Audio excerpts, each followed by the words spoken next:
নমস্কাৰ, মোৰ নাম জ্যোতিষ্ম বৰা। জ্যোতিপাঠশালা অন্য এটি ভিডিঅ'লৈ আপোনালোক সকলোকে স্বাগতম জনাইছোঁ।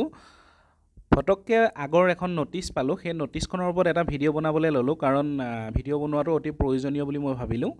চাওক, এখন ৰিজেকশ্যন লিষ্ট ওলাইছে।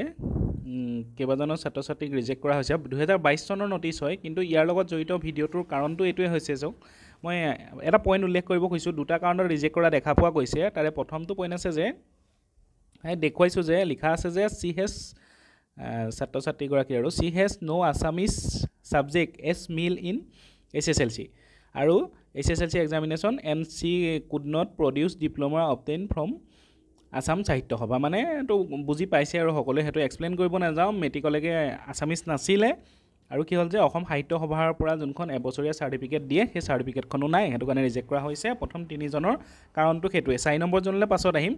ইয়াৰ লগতে আৰু এটা কথা কৈছোঁ, এইটোতো কেঞ্চেল হ'ব বুলি আমি চবেই জানো। কোনোবা যদি আছে অসমীয়াৰ শিক্ষকৰ কাৰণে এপ্লাই কৰিছে বা অসমীয়া মিডিয়ামৰ কাৰণে এপ্লাই কৰিছে, সেইখনক কেঞ্চেল হ'ব বুলি সেইটো কথা চবেই জানে।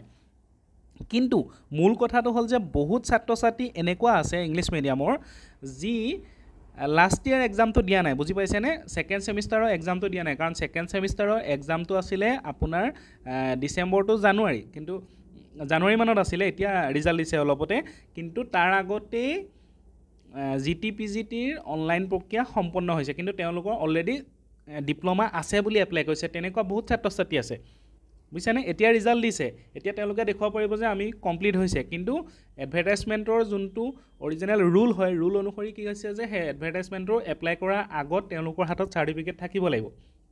গতিকে সেই ডেট দুটা যদি নাচায়, কিন্তু বহুত ছাত্ৰ ছাত্ৰীয়ে আছামিজ মিডিয়ামত এপ্লাই কৰিব পাৰিব। ঠিক আছে, গতিকে তেওঁলোকৰ ৰিজাল্ট হৈ গৈছে, কিন্তু তেওঁলোকে কি হৈছে যে ৰিজাল্টটো পাইছে, কিন্তু মানে হোৱা নাই তাৰ আগত, আমি অনলাইন কৰাৰ আগত হোৱা নাই। গতিকে এই কথাটো বহুত জৰুৰী হয়, কাৰণ চাৰ্টিফিকেট আছে নাছে সেইটোতো ৰিজেক্ট কৰিবই, কিন্তু যদি আছে বুলি দেখুৱাই দিয়ে, বুজি পাইছে? আছে বুলি দেখুৱাই দিছে, কিন্তু তেওঁলোকে চাৰ্টিফিকেট নম্বৰটো কিন্তু এপ্লাই কৰিব পৰা নাই, চাৰ্টিফিকেট নম্বৰটো দিব পৰা নাই, গতিকে ৰিজেক্ট হ'ব।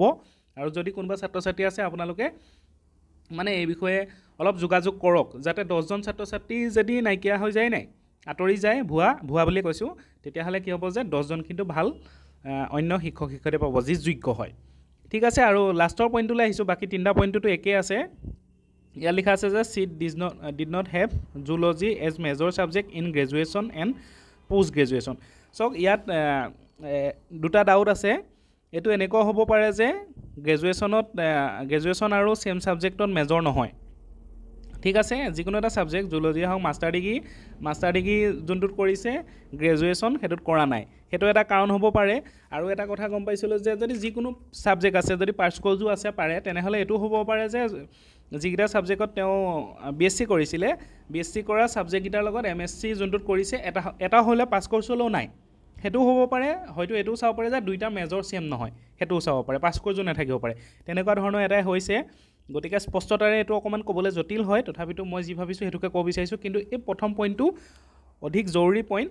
গতিকে ন'টিছখন পোৱা মাত্ৰকে, বৰ্তমানৰ ন'টিছ নহয় যদিও পূৰ্বৰ ন'টিছ যদিও আমাৰ কাৰণে জৰুৰী হয়, গতিকে ভিডিঅ'টো বনাবলৈ চেষ্টা কৰিলোঁ। ঠিক আছে, ভিডিঅ'টো ভাল লাগিছে যদি লাইক কমেণ্ট শ্বেয়াৰ কৰি দিব। ধন্যবাদ। জয় আই অসম।